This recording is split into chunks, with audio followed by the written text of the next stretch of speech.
Oke teman-teman, balik lagi dengan saya Fikri Dos. Seperti biasa saya akan bereaction soal sepak bola Indonesia dan Malaysia, dan juga tanggapan komentar dari netizen soal sepak bola kedua negara ini. So, seperti apa tanggapan mereka? Mari kita simak sama-sama. Let's go.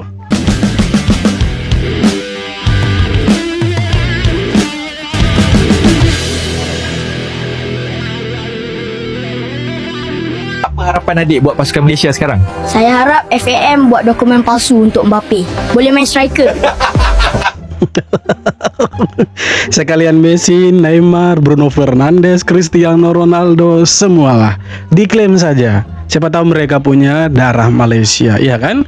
Tiba-tiba mungkin nyamuk gigit kakek neneknya, kemudian ya saat mereka keluar mungkin mereka punya garis keturunan Malaysia itu. Bisa jadi, ya cobalah, silakan. Siapa tahu bisa klaim itu.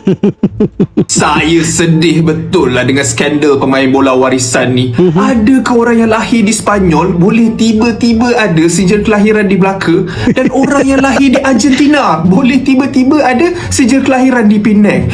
Murah sangat ke kewarganegaraan kita yang sanggup kita gadaikan untuk kejar ranking bola sepak. Dah lah bagi alasan tak masuk akal lepas kantoi. Salah muat naik dokumen. Korang ni ingat FIFA baru lahir semalam ke? Saya Mungkin mereka pikir si FIFA ini yang kerja di sana itu cuma satu orang. Mungkin mereka pikir yang kerja di FIFA itu cuma si Infantino ini. Mereka tidak tahu kalau ada orang lain juga yang kerja di FIFA. Betul, heran juga, neneknya lahir di Spanyol, ada yang di Venezuela, tapi tiba-tiba lahir di Penang, tiba-tiba lahir di Malaysia. Bagaimana ceritanya gitu kan? Sedangkan mereka ini tidak pernah dijajah sama Spanyol, Argentina, Brazil, tidak pernah. Ya masuk akal sih kalau mereka punya pemain-pemain itu dari Inggris, boleh lah, karena kan mereka lama juga toh dijajah sama Inggris. Jadi kalau mereka punya pemain dari Inggris sebenarnya itu lebih masuk akal sebenarnya, lebih bisa diterima. Lah ini dari Argentina, dari Brasil, dari Spanyol, dari Belanda. Itu bagaimana ceritanya? Apakah karena nyamuk yang gigit kemudian darahnya tertempel di sana atau bagaimana? Skandal besar mengguncang sepak bola Aduh, Malaysia. kacau. Pemain naturalisasi Malaysia, Gabriel Palermo, resmi diputus kontrak oleh dua klub Spanyol, Unionistas de Salamanca dan CD Tenerife. Kenapa? Karena FIFA menjatuhkan sanksi berat setelah menemukan dokumen kelahiran palsu dalam proses naturalisasinya. Dokumen palsu, Pak. Bayangkan ini sekelas naturalisasi ada dokumen palsunya. Dokumen palsu, Pak. FIFA juga menghukum Federasi Sepak Bola Malaysia (FAM) dengan denda 7,3 miliar rupiah dan melarang Kecil sekali pemain itu, naturalisasi tampil selama 12 bulan penuh.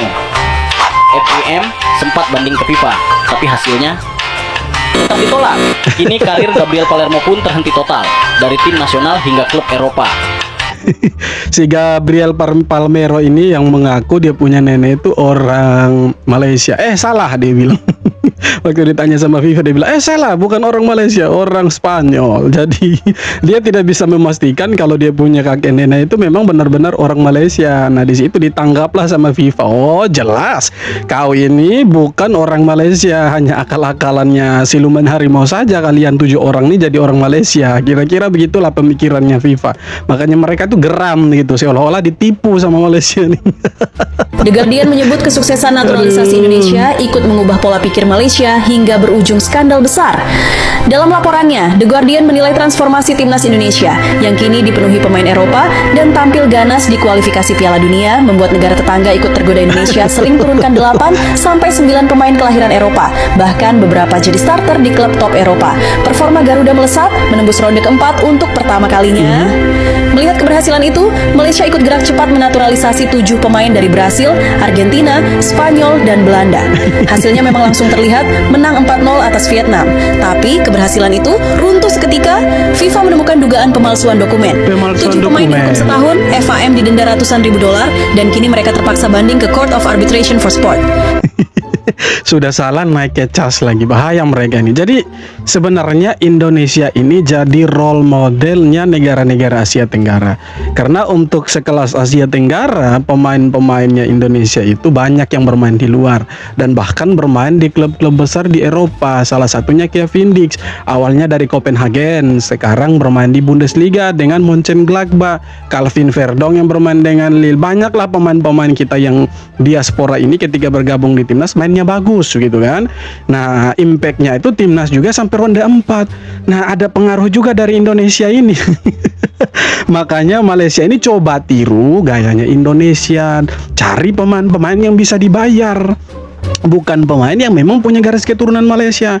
Nah, mereka akali bagaimana supaya dokumennya itu bisa terlihat asli. Mereka timpalah tulisan-tulisan itu dengan tulisannya orang-orang Malaysia bahwa memang pemain-pemain ini kakek neneknya lahir di Malaysia, padahal sebenarnya tidak. Memang kocak negara tetangga kita ini. Demi nafsu untuk ke Piala Dunia dan Piala Asia ini. Aduh, kocak memang. Berikut ini update terbaru ranking FIFA negara Asia Tenggara. Thailand berada di peringkat 94, berhasil naik 2 tingkat. Vietnam kini menempati peringkat 110, naik 1 tingkat. Begitu juga dengan Malaysia yang berhasil naik 2 tingkat ke keren, posisi Malaysia 116. naik dia 116. Sementara itu, Indonesia malah turun 1 tingkat ke posisi 123. Timnas Garuda. Dan berikut ini ranking FIFA negara-negara ASEAN lainnya. Jadi untuk sementara negara-negara besar di Asia Tenggara naik semua itu. Terkecuali Indonesia yang turun. Kenapa turun? Karena kita tidak ikut FIFA Matchday. Jadi wajar sebenarnya. Wajar.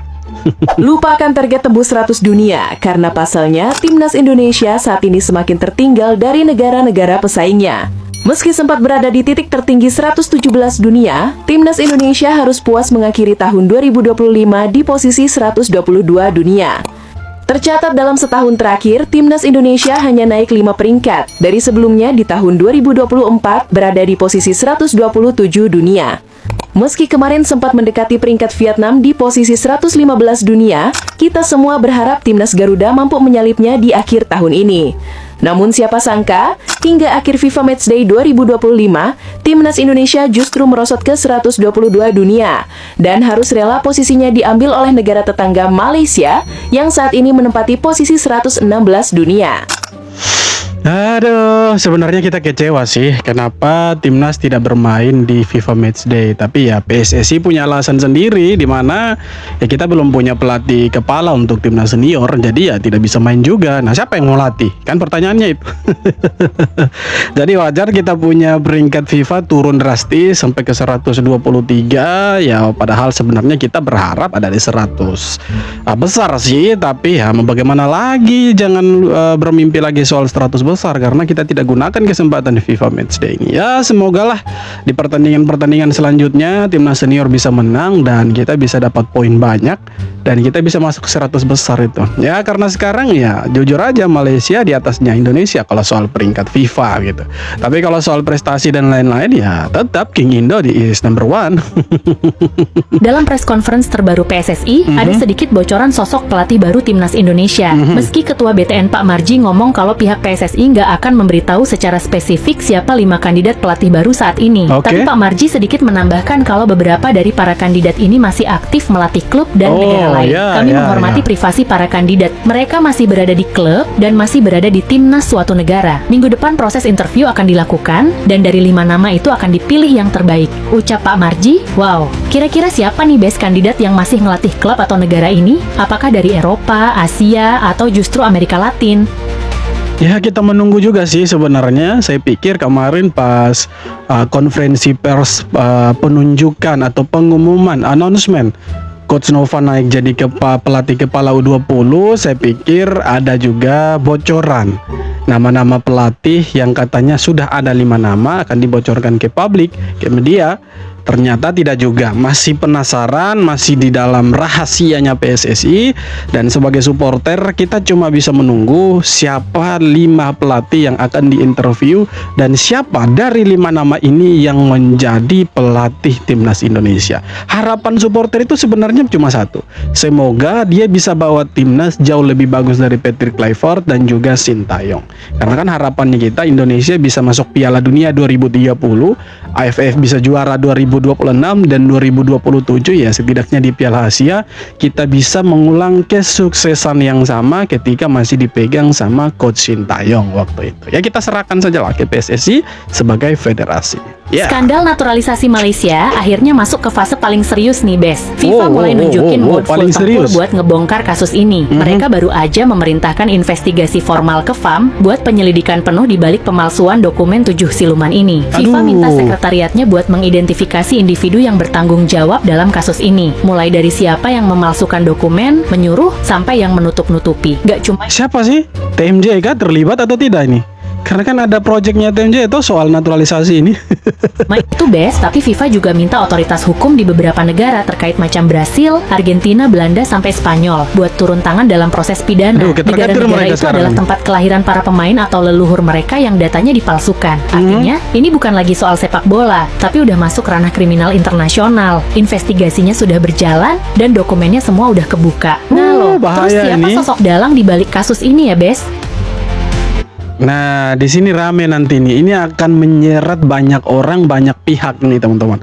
Tidak terkecuali itu TMJ. Karena kalau kita lihat proyek naturalisasi Malaysia ini, ya kemungkinan besar TMJ terlibat di dalamnya. Tapi kan kita tidak tahu apakah TMJ juga terlibat dalam proses pemalsuan dokumen, kan kita tidak tahu. Ini masih ada investigasi dari FIFA. Tapi ini serius sih sebenarnya mereka punya kasus ini, karena ini termasuk dalam pidana berat, teman-teman. Karena mereka melakukan pemalsuan dokumen pemain, jadi bahaya mereka nantinya ini. Siapa 5 nama calon pelatih timnas Indonesia? Hingga saat ini PSSI belum mengumumkannya.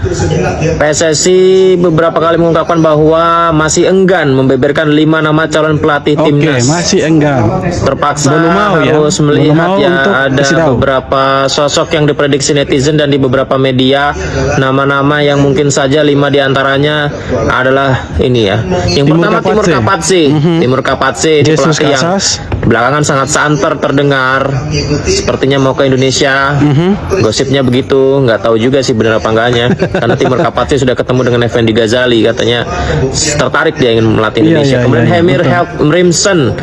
Heimir Hallgrimsson nggak mungkin ke timnas Indonesia karena Hallgrimsson memperpanjang kontraknya. Mereka sudah masuk ke playoff Piala Dunia 2026. Kayaknya bakal sulit. Lebih memilih bertahan di Irlandia kayaknya Hallgrimsson. Jesus Casas ini dulu pelatih Irak ya. Dia juga bagus. Jesus Casas, tapi kadang salah satu kekurangannya adalah terlalu meledak-ledak, emosinya tinggi. Kemudian 2 nama lain masih misterius ini dari Sindo News. Bisa jadi Sintayong, bisa jadi Luis Milla. Menarik. Bisa jadi Bojan Hodak. Iya, karena kan clue-nya itu mereka masih latih negara dan masih latih klub. Ya bisa juga salah satunya pelatih Persib Bandung, Bojan Hodak. Bisa jadi, itu kan prediksi. Kita spekulasi kan boleh toh. Kes pemain warisan ni sangat dahsyat tau. Dengan dokumen tak jelasnya, kemudian dengan tersasulnya, kemudian dengan penguasaan bahasa Melayunya. Tapi kecaman dan protes terhadap kes ni macam tak ada je. Sedangkan kalau ada kaum Cina dan India yang dah bertekad duduk dekat Malaysia lamanya dan mereka ni fasih, masih boleh lagi bercakap bahasa Melayu dan nak diberikan kerakyatan pada mereka, orang meroyan serupuk, orang gila. Tanah air tergadai lah, habislah ketuanan kaum tertentu lah. Tapi tak kes orang putih ni yang memang jelas sangat bermasalah, sepi je, macam tak berlawan sangat je, malu-malu je nak sebut. Ini jelas puak ni talam 2 muka, penipu, dan mereka hanya benci pada kaum tertentu, perangai pengkhianat. Jadi sekarang warga Malaysia itu lagi marah dengan FIM ini, ya, karena mereka tuh berani sekali palsukan dokumen demi untuk kualifikasi Piala Asia, demi naik di ranking FIFA. Jadi sebenarnya mereka ini terpengaruh dari Indonesia. Ya, ini fakta sebenarnya, karena waktu mereka lihat Indonesia itu sukses dengan naturalisasinya, mereka berpikir kalau Indonesia bisa, kenapa Malaysia tidak bisa? Maka gaslah mereka untuk naturalisasi. Sayangnya mereka ini naturalisasi bukan pemain yang ada darah Malaysianya. Pemain-pemain yang lagi liburan, bule lagi liburan, lagi duduk santai di pantai, mereka naturalisasi jadikan orang Malaysia.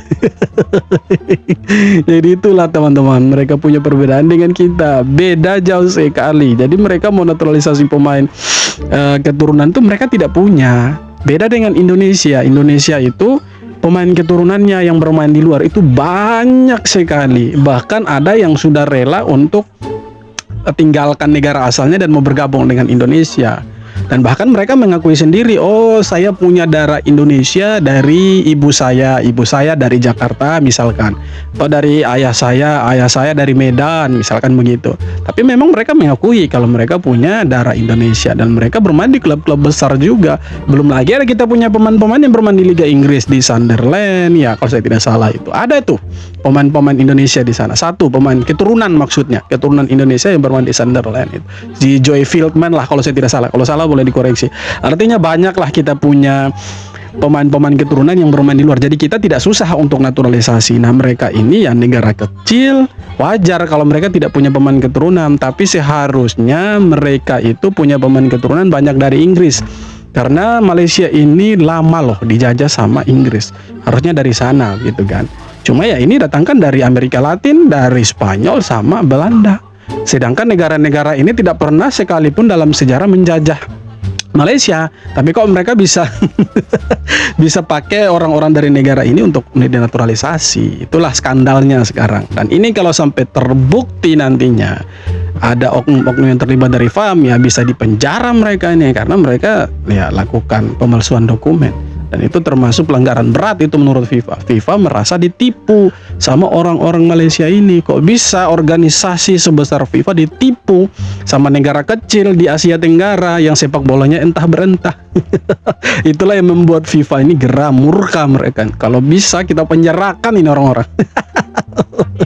Jadi ya kita menunggu keputusan dari FIFA. Nah, masih ada sidang CAS. Kalau mereka menang di sidang CAS, bolehlah. Tapi kalau mereka tidak menang, ya kemungkinan besar sanksi yang lebih berat dan bahkan mungkin dibatalkan kemenangan mereka atas Nepal dan Vietnam, dan mereka tidak bisa ikut Piala Asia. Itu bisa saja terjadi. Masih mungkin untuk terjadi. Kita menunggu saja.